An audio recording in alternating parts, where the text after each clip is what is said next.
Nacimos en un país lleno de fe, de creencias, donde siempre hemos salido adelante. Somos de un lugar donde la alegría nos hace únicos, auténticos y nos acerca, sacando lo mejor de cada uno. Porque estamos unidos y como familia nos sobreponemos a lo que sea. Los colombianos nunca estamos solos, siempre nos acompañamos, trabajamos juntos para lograr nuestras metas y esa solidaridad nos llena de orgullo. Somos parte de esta tierra y la vivimos con el optimismo que nos representa. Y es que Colombia nos pertenece, la felicidad que nos caracteriza nos pertenece, las ganas de ayudar nos pertenecen, el optimismo nos pertenece, la vida nos pertenece. Y la única aseguradora que es de todos los colombianos, no puede ser la excepción, Positiva nos pertenece. Por esto y mucho más, Colombia vive Positiva.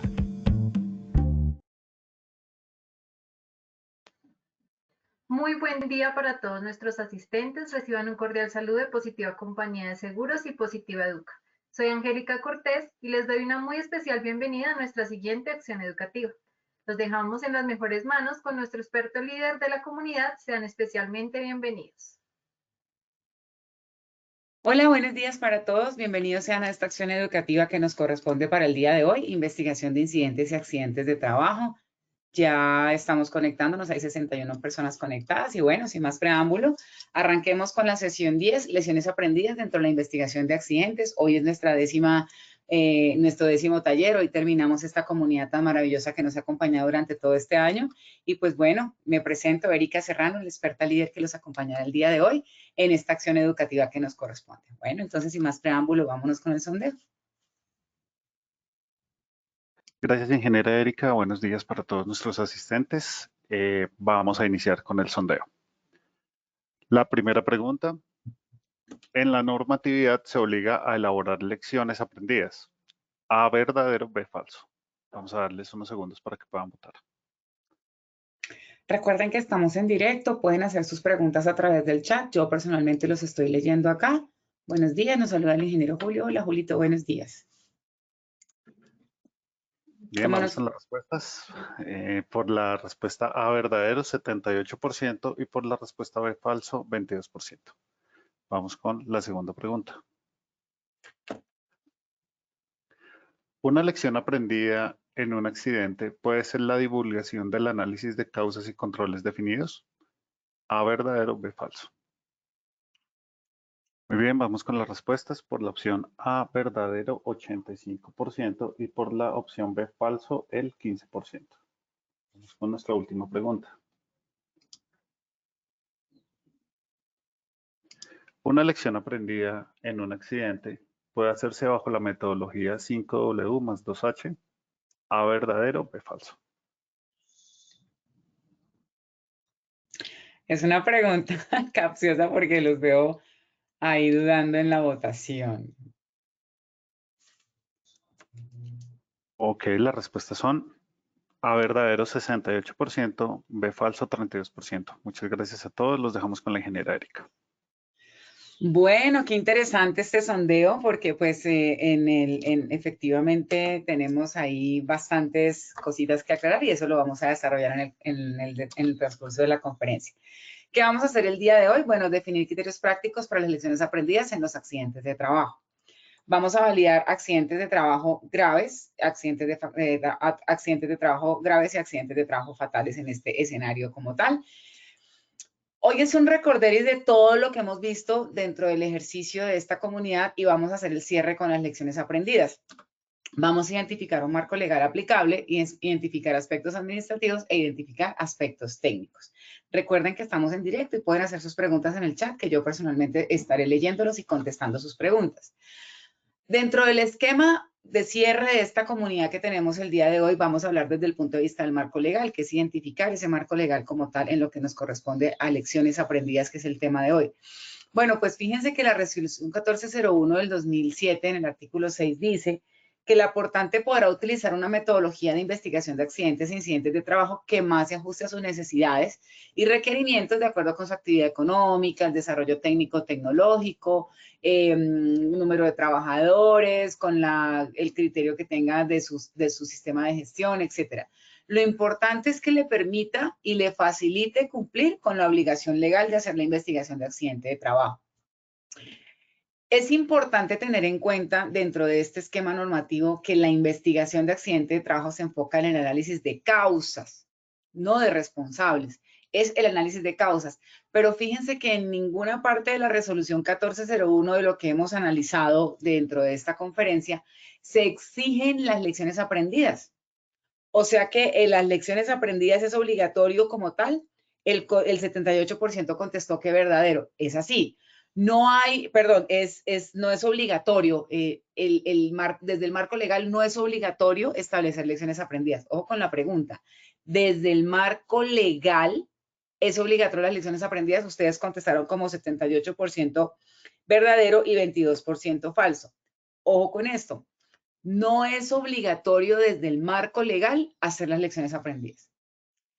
Puede que ustedes lo establezcan dentro de su sistema de gestión como un esquema obligatorio, ya se vuelve obligatorio. Me explico. A mí en la resolución 1401 ni en la normatividad me obliga desde el marco legal a establecer lecciones aprendidas. Esa es la pregunta, o sea que la respuesta ahí en teoría es falso. Pero si yo lo incluyo dentro de mi sistema de gestión, dentro de mi metodología, que es la que me habla el artículo 6 de la resolución 1401, donde yo coloco en mi metodología que voy a hacer investigación de accidentes de trabajo y aparte en la investigación hago lecciones aprendidas, se me vuelve obligatorio. ¿Ok? Ahí estaría siendo obligatorio porque ustedes lo definieron dentro de su sistema de gestión, pero desde el marco legal nadie los obliga, o sea, nadie, ninguna entidad podría llegarme a decir, muéstreme su lección aprendida desde el marco legal, ¿ok? Entonces ahí esa pregunta tenía su cascarita. Por acá me dice Daniel Moreno, los jueces sí buscan culpables en los accidentes. Claro, Daniel, porque en la parte jurídica se busca culpable, pero en la parte de la metodología de investigación se debe buscar es la causa, más no el culpable como tal. Ya la culpabilidad se determina desde el marco de vista jurídico. Daniel, creo que nos acompañaste en la conferencia pasada del 25. Qué bueno tenerte nuevamente por aquí. Bienvenido seas tú. Dentro de estas metodologías, en esta comunidad hemos analizado árbol de causas, espina de pescado, 5 porqués, y hay algo interesante que yo les mencionaba en su momento y era la NTC 3701. Muchas personas dicen, no es una metodología, otros dicen, sí es una metodología. Quiero aclarar que la NTC 3701 nos dan las herramientas para hacer análisis de causas. Yo la utilizo como un mecanismo metodológico. ¿Por qué? Porque voy leyendo y voy mirando cuáles son las causas, voy analizando con el equipo de trabajo, ¿cierto? Con los trabajadores, con las personas del grupo investigador que estén participando en la investigación, trabajadores, copas, etcétera, y voy sacando las causas de ahí para poder establecer un análisis de causas.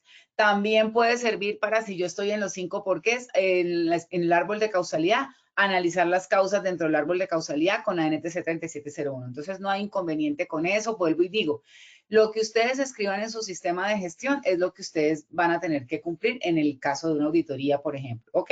Auditorías, vamos a verlas, si no estoy mal, el 2 de diciembre, el 4 de diciembre, que ya tenemos nuestras 2 últimas conferencias. Ahí vamos a validar el tema de las auditorías para que estén muy conectados con nosotros.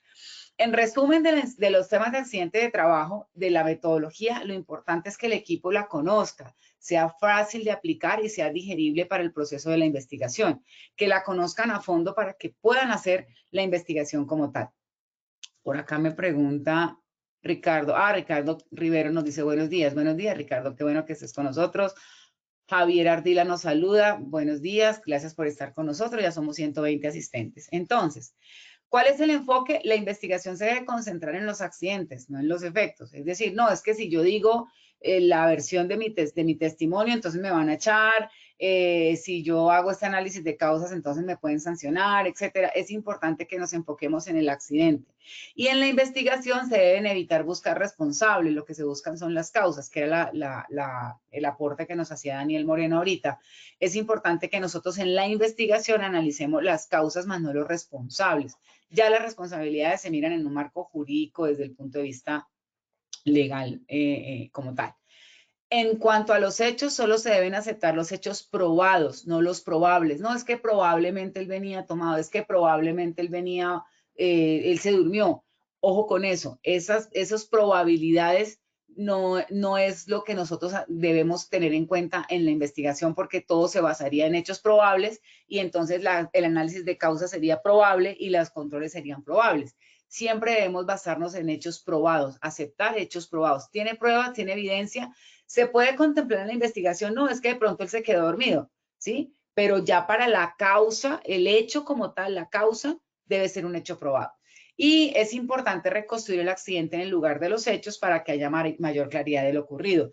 Pararse donde se paró el trabajador, sentarse donde se sentó el trabajador, moverse como se movió el trabajador, caminar del punto A al punto B como lo hizo el trabajador, simular posiblemente el ruido que estaba haciéndose en ese escenario, en ese momento, si estaba lloviendo, sino todas esas circunstancias es importante reconstruirlas de una manera muy, muy puntual para que esto nos pueda ayudar mucho mejor en el escenario.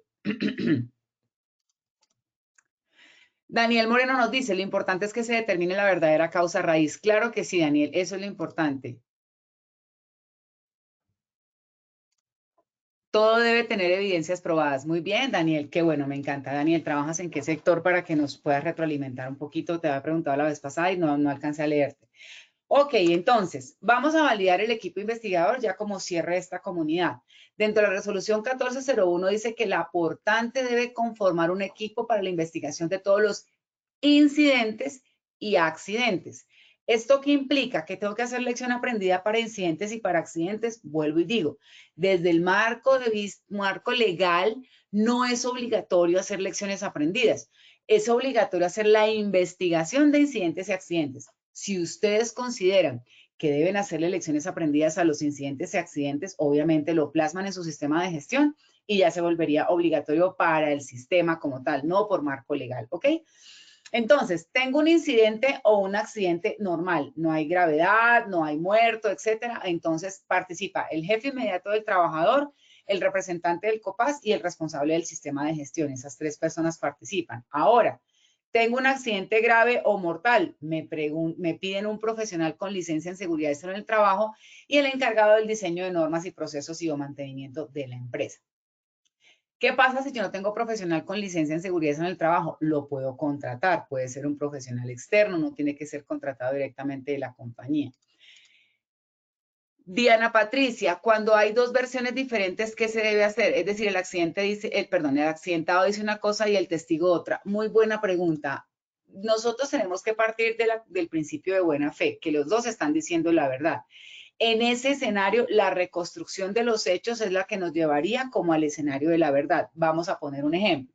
El trabajador dice que él no venía tomado y el testigo dice que lo vio tomando en una tienda. Entonces hay que recoger los testigos, las evidencias, el señor, y eso demostraría que el señor sí había ingresado bajo efectos del alcohol a la empresa. Pero tendríamos que hacer probar los hechos, probar las versiones que nos están dando.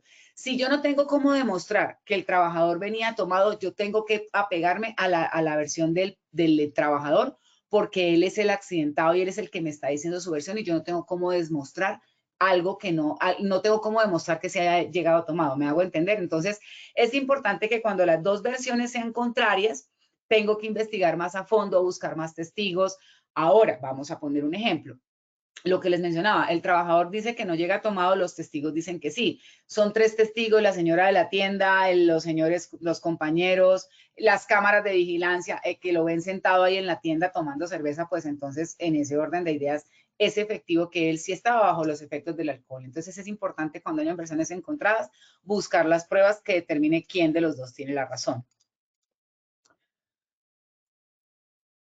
Wow, dice Catherine Dayana, cuando ocurre un accidente de trabajo grave o mortal y en el plan de trabajo no se menciona lección aprendida, pero dentro del concepto que emite la ARL, la investigación lo exige, ¿se convierte en requisito legal? Muy buena pregunta.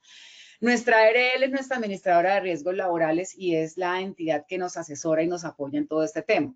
Si nosotros no tenemos lección aprendida y la ARL nos lo exige, en teoría se vuelve un requerimiento, pero no porque sea un requerimiento legal, es por un requerimiento que te hace tu administradora de riesgos laborales, quien considera que para dar cierre al caso o para mejor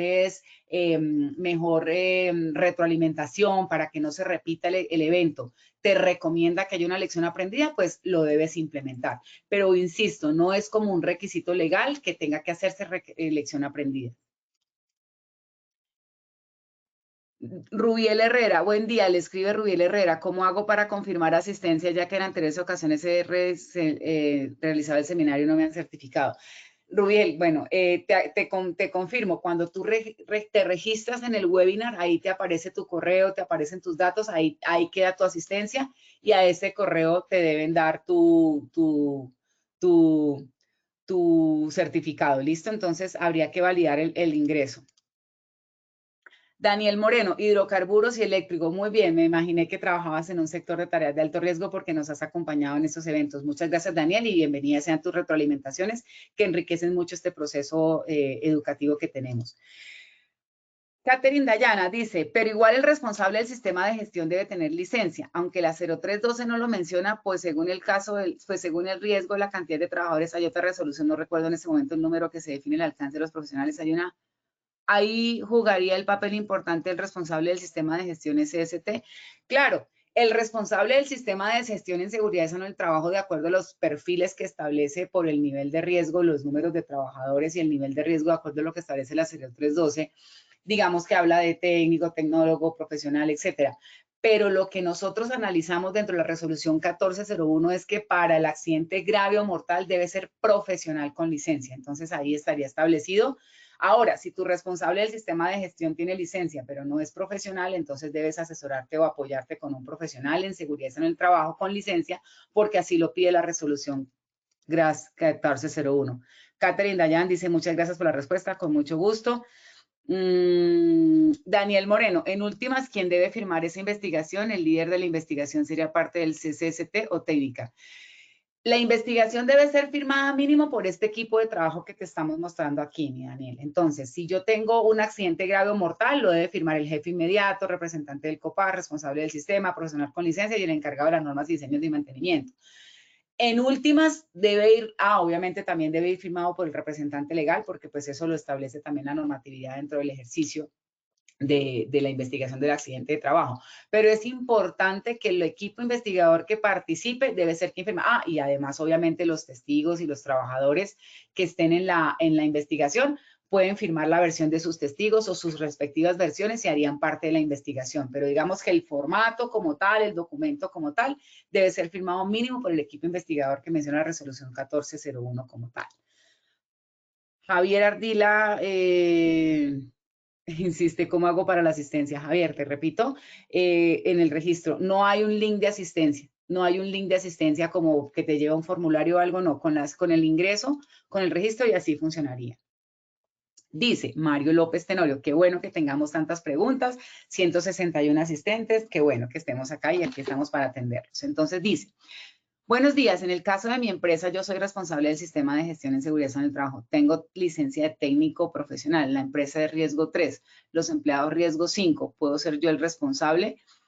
Si hay una condición en la empresa que son riesgo 3 y los trabajadores son riesgo 5, siempre prima el riesgo más alto. En este caso, el riesgo 5, por lo tanto, debe ser profesional con licencia como responsable según lo que establece la normatividad. Siempre tenemos que ir por encima de la norma, más no por debajo.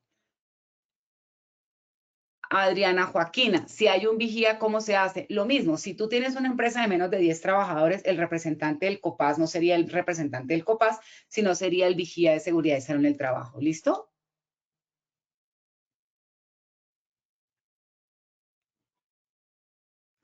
Diana Córdoba, buenos días. Para los casos de investigación interna de siniestros viales en el programa, en el plan estratégico de seguridad vial, establece que se deben divulgar lecciones aprendidas de los siniestros viales. En esos casos estaría el marco legal, ¿cierto? Claro que sí. De hecho, tenemos una conferencia también, no recuerdo si es el 2 o el 4, donde vamos a hablar de los comités legales y ahí vamos a hablar del plan estratégico de seguridad vial. Obviamente el experto es Andresito, pero pues vamos a tomar información de Alista, de Posipedia que nos suministró, que nos da Andresito y vamos a tratar de enfocarlo lo mejor posible. Si está establecida una normatividad bajo los siniestros viales como lesión aprendida, claro que se vuelve un requisito legal como tal, pero en este caso de lo que estamos hablando de la resolución 1401, no. ¿Listo? Bueno, qué bueno que hayan tantas preguntas, continuemos. Línea de tiempo, esto es muy importante porque en esto hemos tenido muchas dudas en las preguntas que hemos hecho en otras conferencias y por eso lo volvemos a incluir acá. Entonces, ¿qué pasa? Marco legal. Yo tengo un accidente. Según lo que dice la resolución 1401, yo tengo 15 días para remitir en la investigación a la ARL, pero no dice si son hábiles o calendario. Mientras que la ARL tiene 15 días hábiles para emitir concepto. Aquí sí se habla de hábiles en la ARL. Entonces, ¿qué pasa cuando no me dice si son hábiles o calendarios? Según el Código General de Proceso, si no está especificado el tipo de días, se consideran hábiles. Desde el marco legal y el marco jurídico se considerarían hábiles.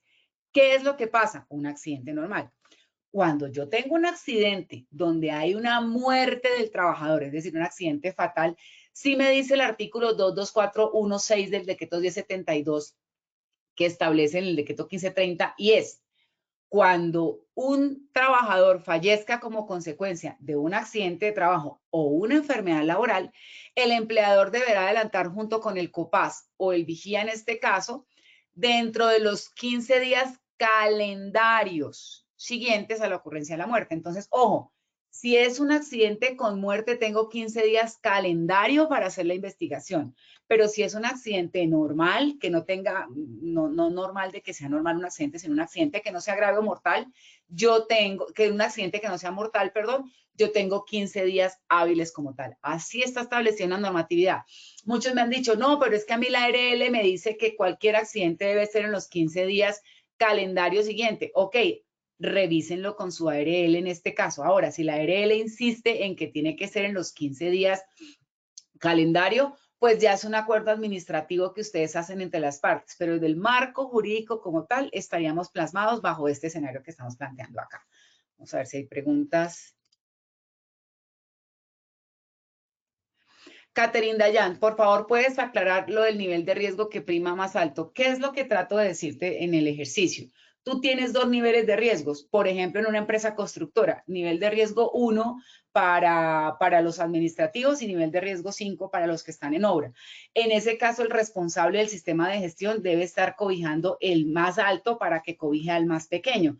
Yo no puedo decir que yo voy a tener no voy a decir, no, es que voy a tener un responsable del sistema de gestión para riesgo 1 y un responsable del sistema de gestión para riesgo 5, no, porque el NIT es 1 y es una sola empresa, ¿verdad? Entonces, el responsable es el responsable de todo el sistema. Entonces, aquí prima el riesgo 5 porque es el más alto, porque es el que cobijaría a los otros que son más bajos. Espero que me haya hecho entender un poco mejor. ¿Listo? Bueno.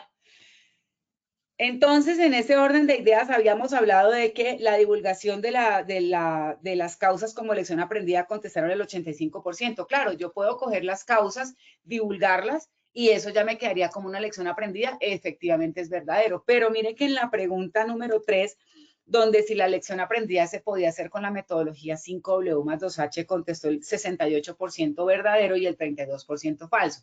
Hay ahí como unas dudas con el 32%. Insisto, como no hay un marco legal que me obligue en la investigación, de acuerdo a la resolución 1401, aparte de los siniestros viales que mencionaba nuestra compañera, yo no tengo una obligación de tener una metodología para identificar, para hacer las lecciones aprendidas, ¿ok? Entonces, yo puedo formular la metodología que yo más considere de cómo voy a hacer esa lección aprendida. Yo hoy les voy a sugerir una que a mí me gusta mucho utilizar, que es la 5W más 2H, para que tengan una guía de cómo hacer una lección aprendida, porque nadie sabe cómo hacer una lección aprendida porque no hay una estructura jurídica de cómo hacerlo. En cambio, la investigación dice el equipo investigador debe hacerse esto, etcétera, y ya hay formatos para investigación de accidentes. No hay formatos para lecciones aprendidas, por ejemplo, ¿cierto? Entonces, en ese orden de ideas vamos a mirar esta metodología que nadie sabe muy bien de dónde viene esta metodología, pero al parecer viene desde la época de cuando lo habíamos hablado, estamos mencionando una empresa automotora muy grande hace muchos años, japonesa, que menciona o empieza a estructurar esta metodología para poder hacer su análisis de causas, así como el ejercicio que tienen ellos en su operación industrial. Entonces, viene de mucho tiempo atrás, pero no hay como un doliente que diga, no, es que la metodología la creó tal, como la de la espina de pescado, que tiene un creador como tal. En este caso, no. Entonces, lo que vamos a hacer es lo que encontramos, digamos, como en la información disponible, información secundaria y primaria disponible, en lo que tiene que ver con la 5W más 2H, que está relacionada con el qué, el por qué, el dónde, el cuándo, el quién, el cómo y el cuánto. Eso es la 5W más 2H y eso nos ayuda a estructurar muy bien una lección aprendida. Entonces, vamos a mirar de los accidentes que tenemos acá o que hemos visto en esta comunidad, vamos a analizar, vamos a realizar las lecciones aprendidas de esos accidentes para que ustedes tengan en el radar cómo hacerlo. Vamos a ver si hay preguntas por acá. Andrés Javier, ¿se escucha doble audio? No sabría decirte, Andrés. ¿Me están escuchando bien? Daniel Moreno dice, la resolución 1401 debería de actualizarse y alinearse al sistema. Claro, porque mira que el sistema de gestión ya ha evolucionado un poco más en cuanto a la 1072 y la 032 en cuanto a estándares mínimos. Muchas normas deberían actualizarse un poco, pero bueno, ahí sería una buena sugerencia que le podríamos hacer al ministerio para que haga la actualización como tal. Si no me dice Diana Patricia, qué buena pregunta, Diana Patricia, si no se ha enviado la investigación del accidente de trabajo a la ARL en los 15 días hábiles, ¿es posible enviarlos después? Ojo, es importante que tengan en cuenta esto. Cuando es requisito legal, los tiempos son clave. Porque si yo incumplo un tiempo, o sea, no cumplo los 15 días que me está estableciendo la normatividad, yo estoy expuesto a una sanción.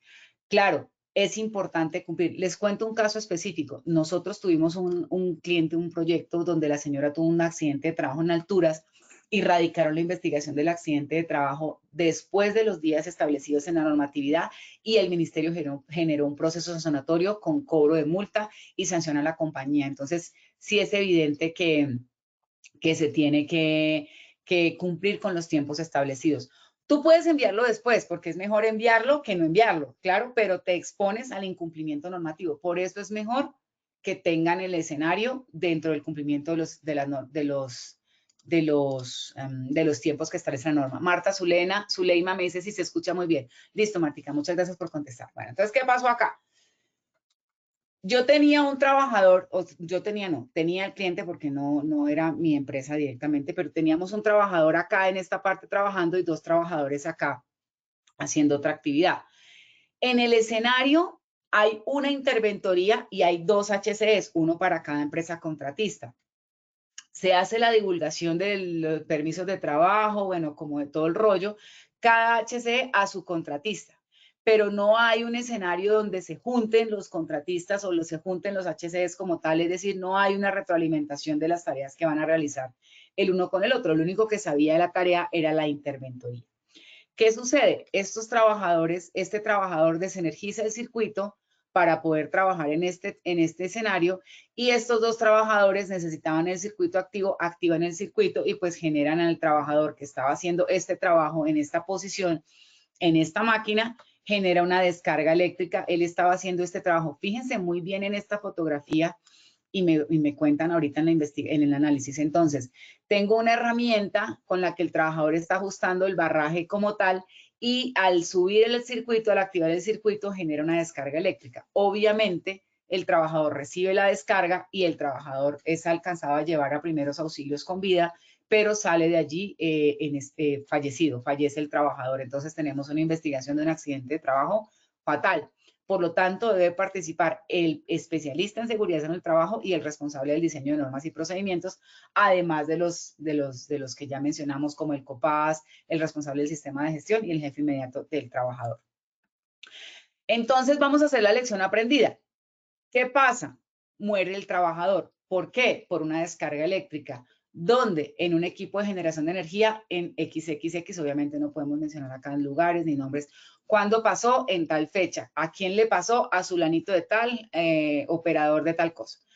El cómo, las causas, ya las vamos a analizar. Y el cuánto, entonces acá dice que la ARL paga pensión de sobrevivientes. Pero ojo, si hay una responsabilidad civil, depende los aspectos materiales, como la edad del trabajador, su salario, los proyectos de vida que tenía, que sean demostrables, ¿no? Es que él iba a estudiar, él iba a tener otro bebé, él iba a trabajar, él iba a comprarse una casa, etcétera, ¿cierto? Y desde el punto de vista psicológico, pues para los sobrevivientes también hay un monto. Nosotros Tenemos un caso, hemos analizado casos donde el número de personas que demuestran dolor por la muerte han sido varias personas, en este caso la familia, y hemos visto casos cuando una persona se gana un salario mínimo y tiene menos de 30 años donde han tenido que pagar más de 2.000 millones de pesos por esa responsabilidad civil. Ojo con eso. Entonces, la ARL solo paga la pensión al sobreviviente, pero si hay responsabilidad civil, obviamente entraría este escenario donde viene todo el tema de dolo, culpa y todo el proceso que les acabo de mencionar. Entonces, ahí tendríamos que cuantificarlo. ¿Lo cuantifica quién? El juez como tal, es quien lo cuantifica. Entonces, vamos a analizar las causas. Yo lo hice con la metodología de 5 porqués, porque es la más sencilla, la más fácil y la más práctica para poderla explicar acá en directo con ustedes. Entonces, ojo, en el análisis de 5 porqués no necesariamente son 5 porqués, pueden ser 4, pueden ser 6, pueden ser más, depende obviamente hasta que lleguemos a la causa raíz, como nos decía Daniel, lo importante es encontrar la verdadera causa raíz. Y pueden ser más de 2 causas raíces, no piensen que solo una causa la que es la que causó la muerte del trabajador, pueden ser varias dentro del análisis de 5 porqués. Entonces aquí tenemos 2 causas raíz y vamos a analizar por qué. Tenemos muerte de electrocución. ¿Por qué? Porque activan un circuito. ¿Por qué? Porque falta bloqueo y etiquetado. ¿Por qué? Porque desconocimiento de tareas paralelas. ¿Por qué? No fue clara la socialización. ¿Y por qué? Hay capacidad auditiva, disminución de capacidad auditiva y de ruido. ¿Qué es lo que pasa? ¿Recuerdan cuando les mencionaba que eran 2 empresas? En el escenario en el que les hacen la socialización o la inducción o la charla de seguridad, había un ruido en el entorno ambiental, había un ruido por el tema de las máquinas y de la producción de esta empresa o de esta zona, de este campo de trabajo. ¿Eso qué implica? Los trabajadores argumentan, los testigos, que para ellos no fue clara la instrucción que les dieron, para ellos no fue clara la socialización de los riesgos y para ellos no fue claro el tema del permiso, del ATS, etcétera.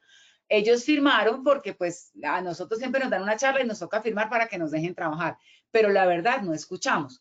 Lo que se intentó reconstruir dentro del escenario, que ya dentro de una de las conferencias que ya hemos dado el equipo investigador, nos dio apoyo un fonoaudiólogo, hicimos el ejercicio, miramos el ruido, se midió, se hizo monitoreo de ruido como tal y se detecta que las bandas conversacionales no son escuchables, no se pueden escuchar, por lo tanto no fue claro el mensaje para los trabajadores. Entonces, por eso tenemos acá una condición, una causa que nos genera este accidente, que es la capacidad auditiva de ruido, porque no se escuchó la instrucción clara. Y tenemos también otro análisis de causas, que volvemos al mismo punto: muerte del trabajador por herramienta no adecuada, porque se omite el control directo de EPP dieléctrico, porque no se contemplan la matriz de peligros elementos dieléctricos, porque se trabaja en frío, no se cumplen los protocolos al 100%. ¿Qué significa? La empresa argumentaba, es que yo no tengo por qué tener elementos de protección personal dieléctricos porque yo trabajo en frío, es decir, yo desenergizo.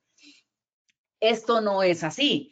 Cuando nosotros hicimos la investigación de ese accidente fatal, la empresa nos argumentaba eso y les decíamos no, porque en tareas de alto riesgo se deben cumplir los protocolos al 100%, porque obviamente esto genera una mayor condición de protección. Y aquí habían unas reglas que tenían que cumplirse con el desenergizar del circuito, polo a tierra, elementos dieléctricos, delimitar, señalizar, etcétera. Si nosotros vemos la fotografía que yo les estaba mostrando, esta es la herramienta que tenía el trabajador. Viene una herramienta pequeña, sencilla, sin nada del otro mundo, pero que le genera puente al trabajador para recibir la descarga. No estamos diciendo que si el trabajador hubiera tenido un elemento dieléctrico no hubiera muerto, porque obviamente nosotros no tenemos que basarnos en hechos probables, sino en hechos probados.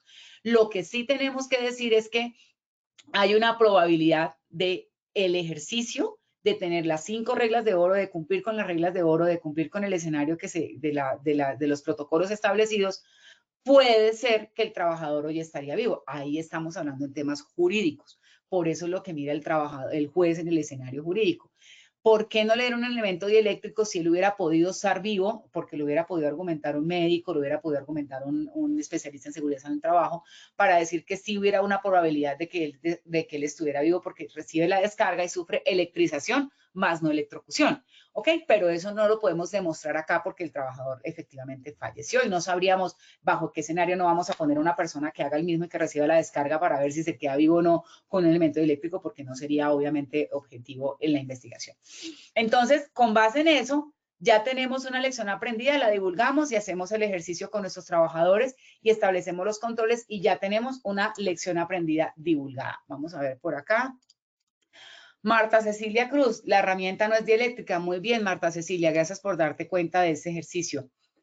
Dice Daniel Moreno, en este caso, ¿quién emite el permiso de trabajo? ¿El dueño del área? Claro, ahí el permiso de trabajo lo debe emitir cada empresa contratista, pero ojo con esto, la interventoría sí conocía los dos permisos de trabajo y sí sabía que iban a haber trabajos en paralelos, entonces ahí cabe también una responsabilidad para la interventoría, porque la interventoría debió garantizar que los protocolos se cumplieran en los dos escenarios, entonces cada quien es responsable de hacer su permiso de trabajo. Daniel Moreno, ¿quién es el responsable de aplicar el bloqueo y el tarjeteo? El trabajador. Ahí hubo efectivamente una falla en el trabajador porque él debió hacer bloqueo y tarjeteo y etiquetado del elemento para que no tuviera esta situación que se le presentó. Pero pues obviamente en este caso decirle, no, es que le vamos a echar la culpa a la persona que falleció, pues obviamente hay unos protocolos que el HCE debió verificar que se hiciera bloqueo de etiquetado, así como la interventoría. Entonces en este caso el responsable es el trabajador. Daniel Moreno, la causa raíz va más hacia lo administrativo, no se tomaron los controles de coordinación de actividades simultáneas. Perfecto. Debían haberse hecho controles en actividades simultáneas. En este caso, el control era bloqueo y etiquetado. Ahora, ¿qué pasa si yo tengo que hacer las dos actividades y unos requieren energía eléctrica y otros no?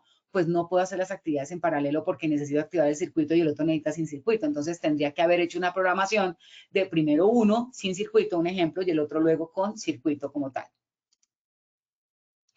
Alison Sofía, buenos días, ¿dónde puedo ver la sesión grabada? Alison, a los 8 días que terminemos, hoy, a los 8 días después, puedes descargarla en Posipedia directamente, esta información con la memoria para que te quede en el ejercicio de tu búsqueda, ¿ok? Continuemos.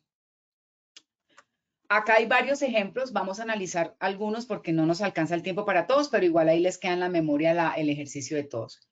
Ok, aquí.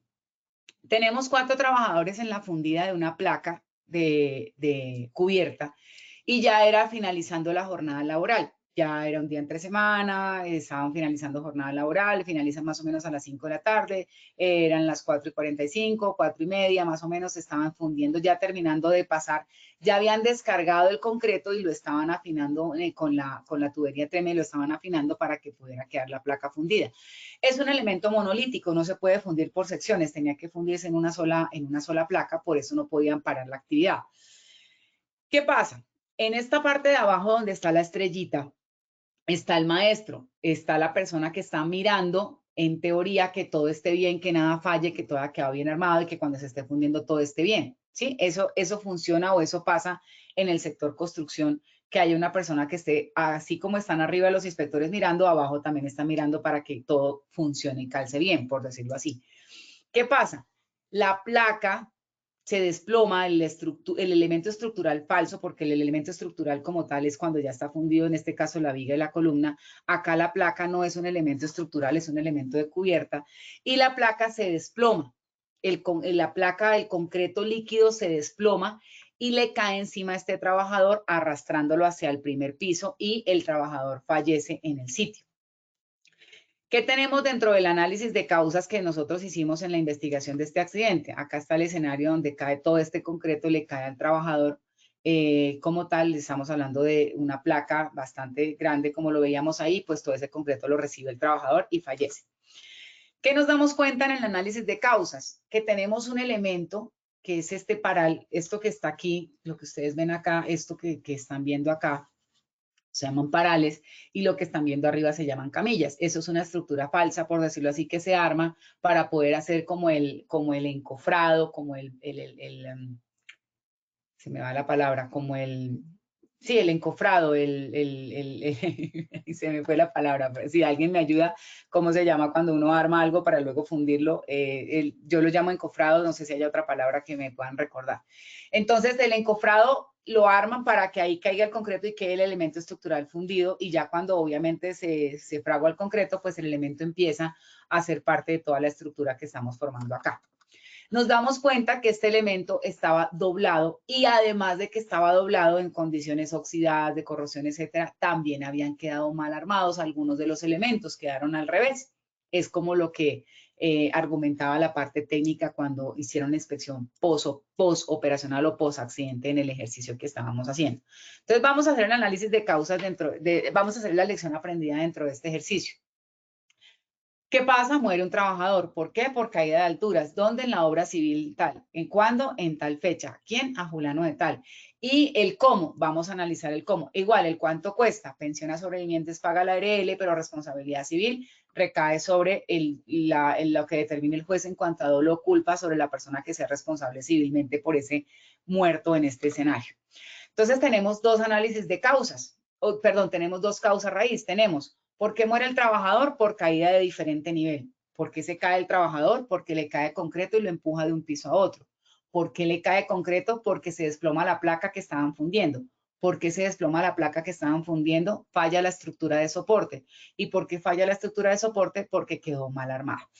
En este escenario tenemos el oficial, el ayudante, el oficial, el inspector, el maestro, el ingeniero residente y el director de obra del contratista, más el inspector de interventoría, residente de interventoría y director de interventoría. Estamos hablando de 9 personas en un proyecto y se libera una actividad con una estructura que quedó mal armada y nadie lo detectó. ¿Qué pasa? Que si se dan cuenta, la persona que fallece va a revisar que todo esté bien en la fundida en el momento de la fundida. Debió revisarse antes de la fundida, ¿cierto? Que todo quedara bien armado, que todo quedara bien organizado para que obviamente pudiera funcionar estructuralmente el elemento para que soportara la carga del concreto que estaba arriba. Entonces aquí tenemos una causa raíz. Otra de las causas, bueno, llegamos a ¿por qué se desploma la placa? Por fallas en la estructura de soporte. ¿Y por qué falla la estructura de soporte?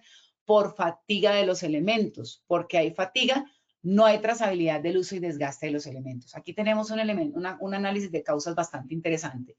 Y es que nosotros dentro de los trabajos en el sector construcción, sobre todo en el sector industrial como petroleros, minero, construcción, etcétera, nosotros tenemos que alquilar equipos como camillas, parales, grúas, plumas, trompos, etcétera. Y al alquilar estos equipos muchas veces no tienen la trazabilidad que corresponde para poder determinar el uso, el abuso y el desgaste que tenga el equipo. Acostumbramos a alquilar, pero no hacemos una trazabilidad. Y aquí, como nos dimos cuenta en la fotografía, este elemento se fatiga, se dobla y está en condiciones no adecuadas. Erika, pero es que estamos en construcción, el concreto deteriora el elemento, la lluvia, el óxido, la corrosión, etcétera. Estamos de acuerdo. Para eso hay que hacerle trazabilidad a los equipos. ¿Cuánto puede durar, de acuerdo a la ficha técnica, el desgaste que puede tener este equipo? ¿Hasta cuándo puede la corrosión? ¿En qué área la corrosión? ¿En milímetros o en profundidad? ¿Cierto? ¿Cómo se mide ese escenario? ¿Desde qué fecha se compró y cuántas obras ha pasado? Deberíamos tener esa trazabilidad como los que alquilan esos equipos deberían tener esa trazabilidad.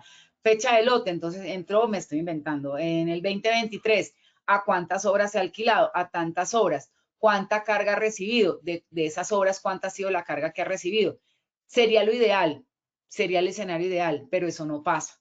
Entonces, ¿qué es importante también? Mirar pruebas de laboratorio de estos equipos que nos puedan identificar este equipo qué uso y qué abuso y qué desgaste pueden llegar a tener, una prueba de tintas para la soldadura, una inspección visual para los equipos en cuanto a oxidación y corrosión y de acuerdo a la resistencia técnica que tenga el equipo, poder saber si lo utilizo o no. Pero eso no pasa porque yo no alquilo un paral, yo alquilo 300 parales.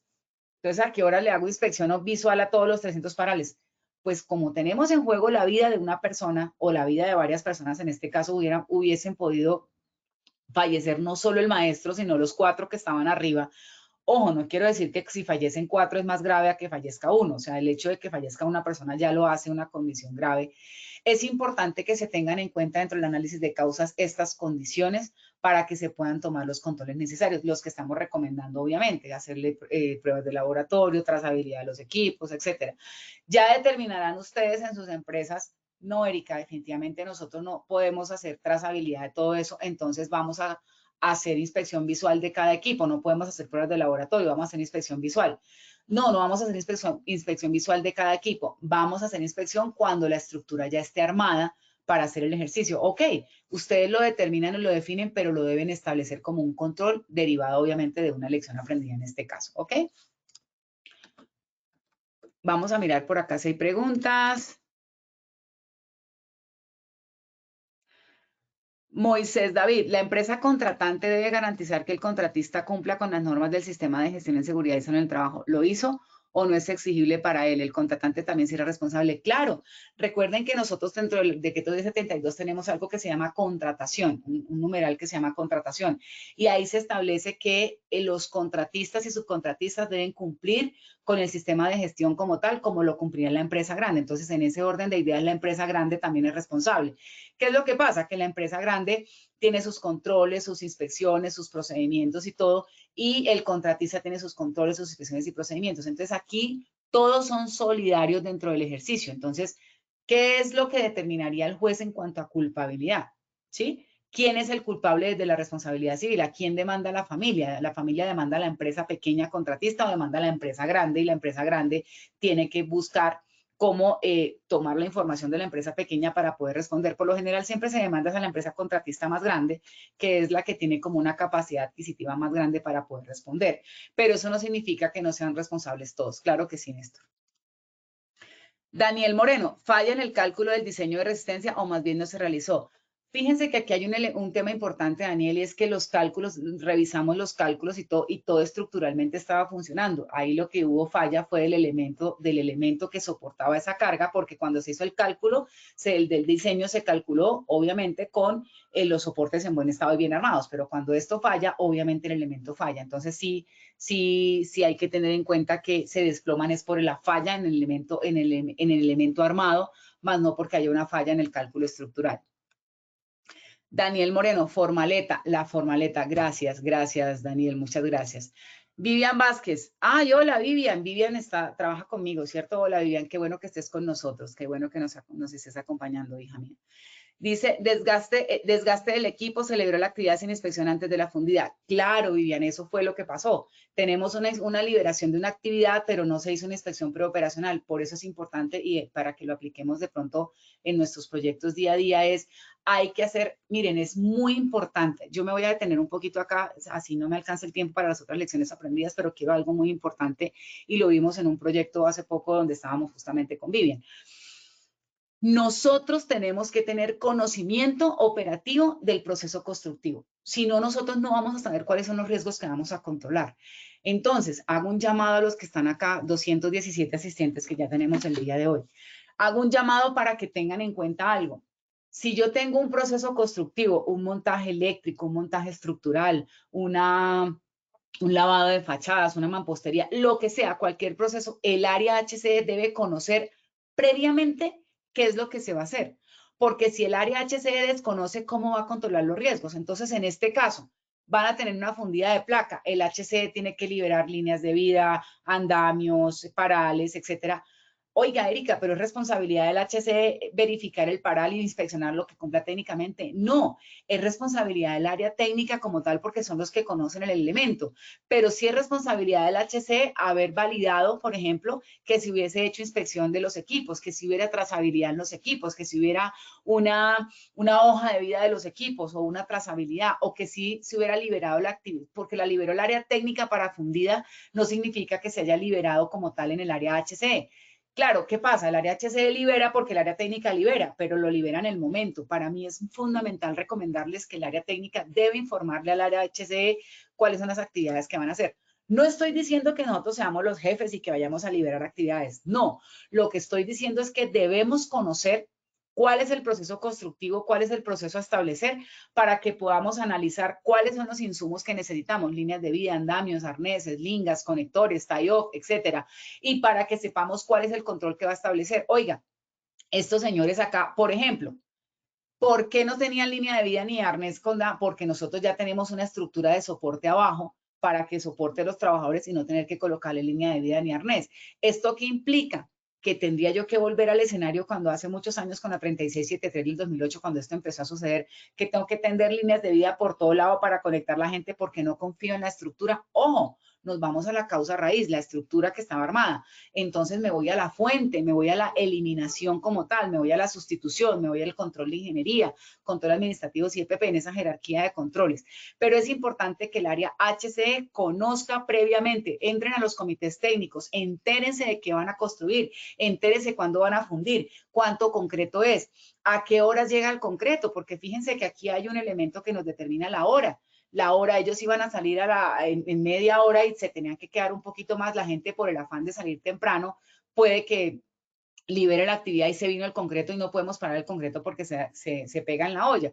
Pero ¿qué es importante? Saber a qué horas van a fundir, cuántos trabajadores van a estar ahí, en qué área. Hay elementos eléctricos alrededor, hay otras actividades, otras tareas como soldadura, caliente, etcétera, que yo tenga que tener control sobre esos riesgos, además del de trabajo en alturas, además del estructural.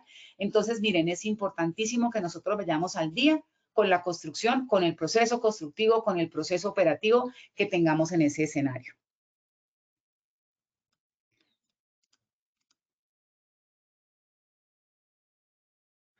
Daniel Moreno dice, no puede ser porque la falla de un paral haya sucedido eso, el diseño no lo hicieron y debe haber un factor de seguridad. Claro, Daniel, hay un factor de seguridad en el daño, muy seguramente dentro del ejercicio. Lo que pasa a veces con los puentes que han sido muy famosos, estas caídas o estas afectaciones en los puentes, porque nos vamos al límite del diseño de cálculo, en los límites tanto superiores como inferiores en cuanto a resistencias y todo eso. Lo importante que quiero resaltar en el escenario como tal es que tú mencionaste algo interesante.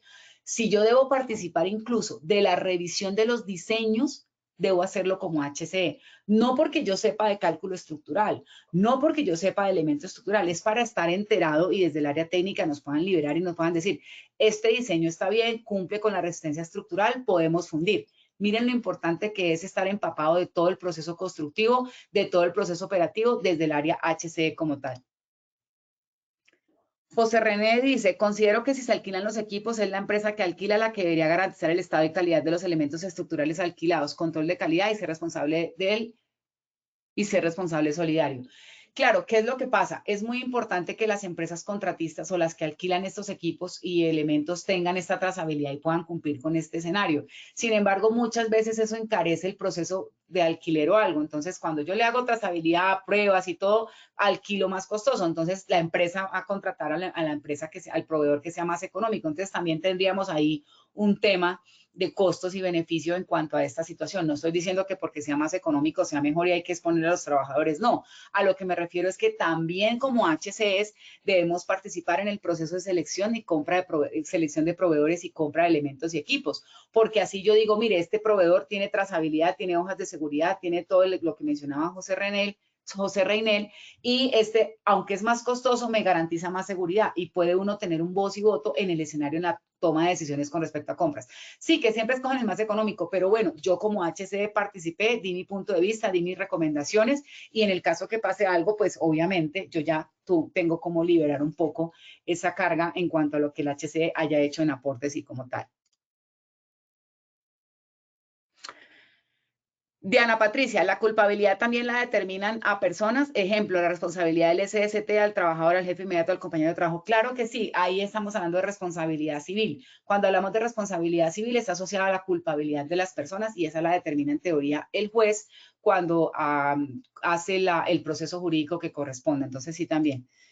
José Reinel, si los equipos y elementos son de la empresa, debería garantizar la trazabilidad de los mismos antes de ser utilizados en cada proyecto. Perfecto. La empresa no solamente es responsable de verificar que su proveedor cumpla con el escenario, sino también de que en su empresa haya trazabilidad de cómo los almacenan. Los exponen al sol y al agua, los limpian después de las fundidas en el concreto, les quitan el concreto y los limpian, o simplemente los tiran y los lanzan y los dejan embarrar los dejan empatar con agua, con recebo, con RCDs, al sol y al agua, etcétera. Eso también es responsabilidad de la compañía, claro que sí. José Reinel, lo barato suele salir más caro al final. Claro que sí, por eso les digo y es muy importante y me detuve acá y creo que ya no voy a alcanzar a mostrarles los otros casos, pero les recuerdo que ahí les quedan las memorias como tal, es que ustedes como HCEs o las personas del área técnica que nos acompañan el día de hoy, es que puedan hacer procesos preoperacionales, hacer reuniones, validar qué es lo que van a hacer, qué van a hacer, Mire, apliquen las 5W+2H cuando vayan a hacer estas reuniones técnicas. ¿Qué, cómo, cuándo, dónde, por qué, para qué, cuánto cuesta, etcétera? Porque esta metodología les ayuda mucho a tener un panorama mucho más directo y más claro de todo el escenario al que se van a enfrentar. Entonces, es muy importante que el área HCE participe de todo el escenario. Aquí tenemos un accidente de espacios confinados, también está el análisis de causas dentro de la lección aprendida y está el análisis de causas como tal. Ahí se los dejo en las memorias para que lo puedan revisar porque pues por tiempo realmente ya no alcanzo, tenía muchas investigaciones, pero realmente el tiempo en una hora no nos da para hacer el ejercicio. Y este último accidente que tuvimos, que presentamos, que en la conferencia pasada, que también nos acompañó Daniel, tenemos la lección aprendida de este escenario y el análisis de causas como tal. Entonces, voy a ver si alcanza a responder más preguntas, que veo que hay bastantes. Mayra Alejandra, es que se vuelve un procedimiento que lo ven engorroso porque el trabajador no ve la peor consecuencia, entonces les da pereza poner cuidado y llenar los formatos a conciencia. ¿Cómo subsanar eso?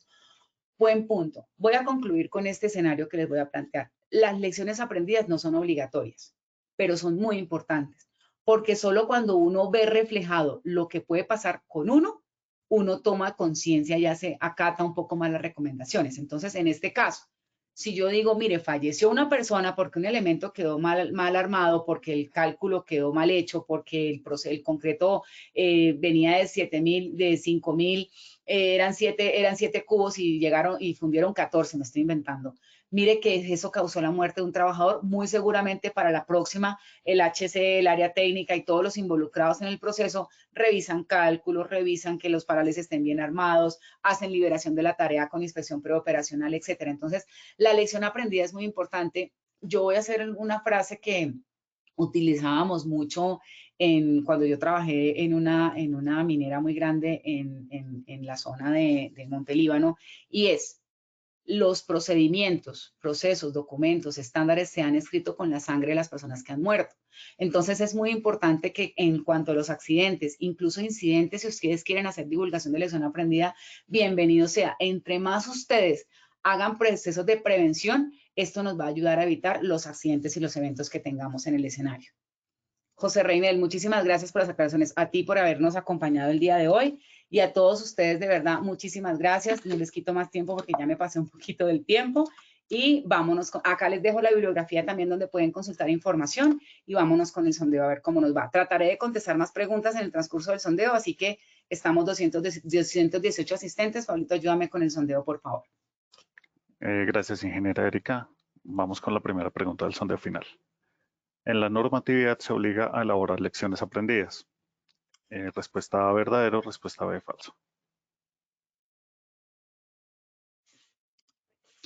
José Reinel me pregunta, por favor nos indica el link para la consulta de las memorias. Como te digo, en 8 días puedes descargar esta presentación, buscas ahí lecciones aprendidas Erika Serrano en Posipedia y ahí te aparece esta presentación y ahí te quedan todos los links. Catherine nos dice muchas gracias. Claudio Rojas, muchas gracias a ustedes por haber participado y por haber entendido el proceso, por haber apoyado el proceso. Gracias. ¿Cómo nos fue? Vamos con las respuestas. Por la respuesta A, verdadero, 37%, y por la respuesta B, falso, 63%, ingeniera. Bueno, qué bueno que pasen estas situaciones porque inicialmente falso nos había dado 22% y ahora 63%. Eso muestra que hubo una mayor claridad en el factor de la propuesta que estamos haciendo como conferencia o como taller virtual.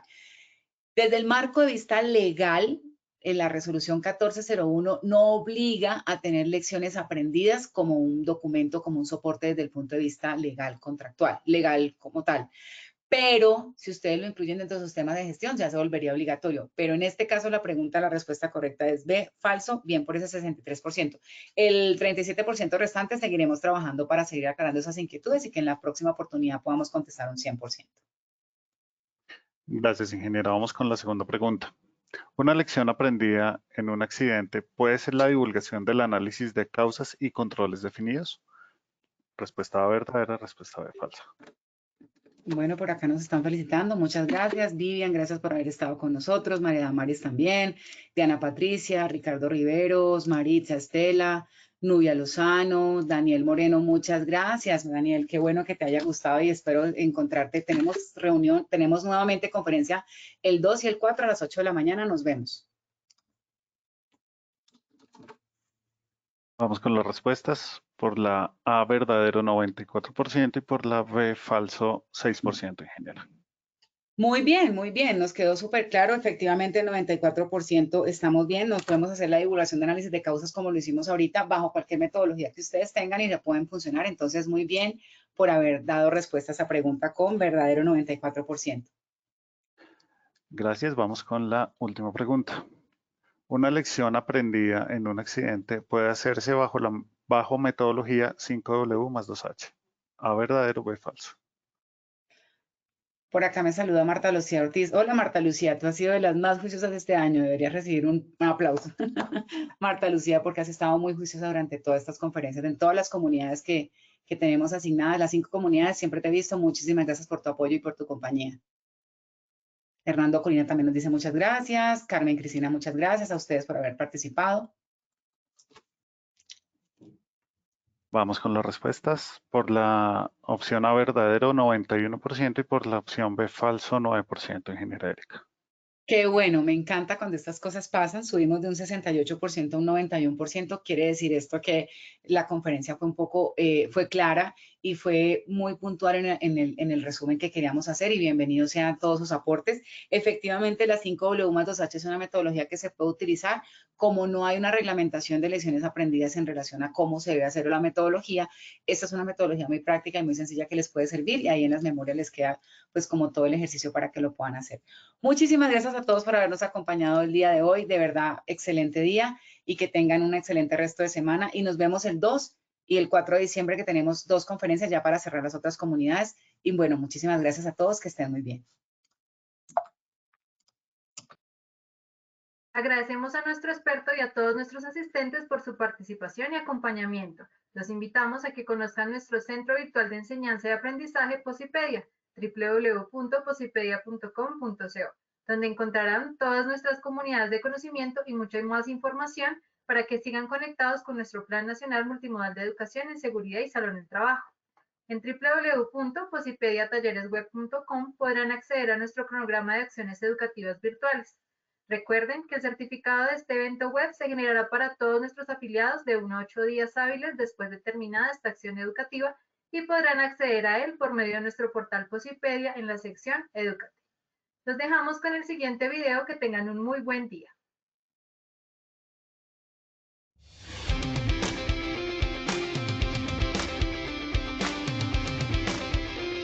Siempre será un honor estar en estos espacios que como técnicos siempre nos enriquecen. Muchas de las charlas han sido supremamente fructíferas y nos traen conceptos nuevos y nos da un enfoque diferente de la seguridad y salud del trabajo. Este espacio me ha ayudado a reconocer algunas falencias en temas de equidad de género que tenemos a nivel institucional y gracias a la ponencia puedo llevarme toda esta actualización jurídica y poder empezar a hacer programas dentro de nuestra institución.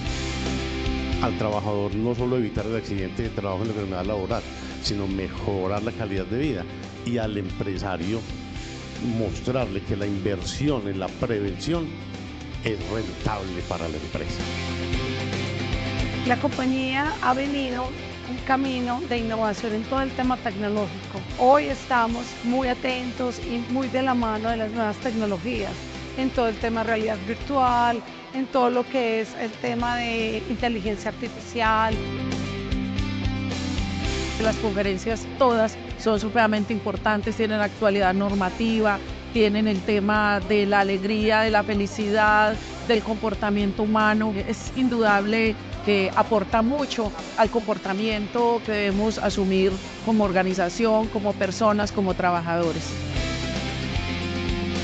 Queremos agradecer a la Universidad de Antioquia, a la Sociedad Colombiana en Medicina del Trabajo, la Corporación de Salud Ocupacional y Ambiente, a todas esas instituciones que han venido, que se han convocado y que han dado todo ese soporte institucional para el éxito de este evento Antioquia Más Positiva.